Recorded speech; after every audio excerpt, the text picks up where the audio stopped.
Есім Асылжан болады. Асылжан, қош келдіңіз, құрметті көрермен. 6 маусымның жаңа қатысушысы Асылжан есімді азамат, жайғасыңыз.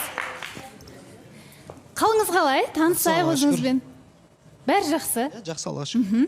Ал сізбен танысуды бастайық. Асылжан, жасыңыз нешеде? Қай жақтың тумасысыз? Жасым 27-те, Жамбыл облысы тумасым. Қаттырақ жақын сөйлесеңіз. Жамбыл облысының тумасым негізі. Тараз қаласы ғой почти. Иә, отбасыңызда? Отбасы